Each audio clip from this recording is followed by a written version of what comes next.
Le bloc-notes de Rachel Kahn à présent. Bonjour Rachel.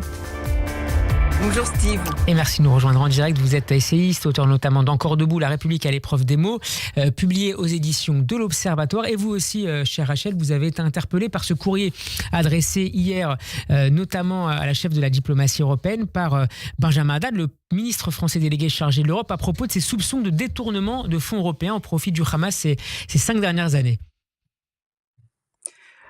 Oui, interpellé, on peut saluer la démarche de Benjamin Haddad, même si ça fait très très longtemps qu'on l'attend, parce que cet entrisme au niveau des fonds publics, moi j'ai pu le constater aussi de manière personnelle au niveau des financements de la région Île-de-France, par C'est-à-dire exemple, nous avons vu.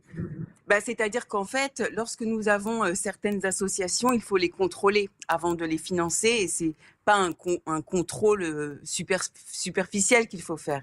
Il faut faire un contrôle en profondeur, parce que l'entrisme sur notre territoire français, il est présent, et il y a bon nombre d'associations qui aujourd'hui ont finalement un but détourné, et au niveau européen aussi. À partir du 7 octobre, on s'est posé la question comment le Hamas avait pu financer ces tunnels, par exemple. Et on a eu une promesse des candidats aux élections européennes d'une transparence des fonds publics européens. Donc on peut saluer cette démarche de Benjamin Haddad, même si elle est tardive.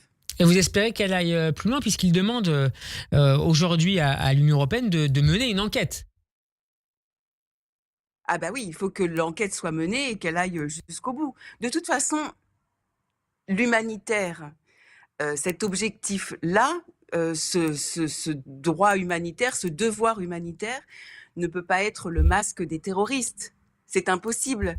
Et en plus, ça entache la confiance que les Européens ont à l'égard de leurs institutions. Il serait vraiment très regrettable que l'Europe ait participé à ce genre de financement via des associations. L'Europe ait nourri la terreur. À ce stade-là, c'est pas de la naïveté. C'est très grave, c'est une complicité involontaire. Rachel, on va quitter le terrain diplomatique pour parler d'art et de culture. Vous êtes actuellement dans le sud de la France, précisément à Nice, pour cette tournée autour de la pièce Les Grands Tournants, ce spectacle avec Steve Sussa. D'abord, comment ça se passe? Vous serez ce soir à Nice et demain à Cannes, avant de rejoindre Marseille. Exactement. Déjà, ça met vraiment du baume au cœur, parce que dans le sud, c'est vrai qu'on est accueillis de manière très chaleureuse, très forte. Et par rapport à l'ensemble des boycotts et des choses assez délétères qu'on peut ressentir, notamment à Paris et sur les réseaux sociaux, là, on sent qu'il y a une volonté d'être présent ce soir, de partager ce moment d'art et de culture.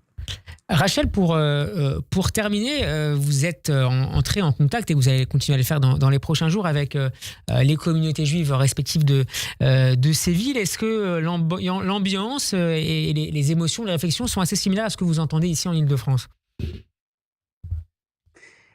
Je ne veux pas du tout opposer les territoires, mais c'est vrai qu'on ressent une volonté de se battre dans les communautés, d'être ensemble, d'être au rendez-vous. Il y a de l'ordre de la force dans le sud, à Nice, à Cannes, à Marseille, que l'on peut ressentir en tant que Parisien. C'est-à-dire qu'on a l'impression à Paris qu'on a été très entachés, et que là, c'est comme le soleil et la lumière, quoi. Ça reste présent dans le sud et ça donne de la force. Vraiment, on a des communautés merveilleuses.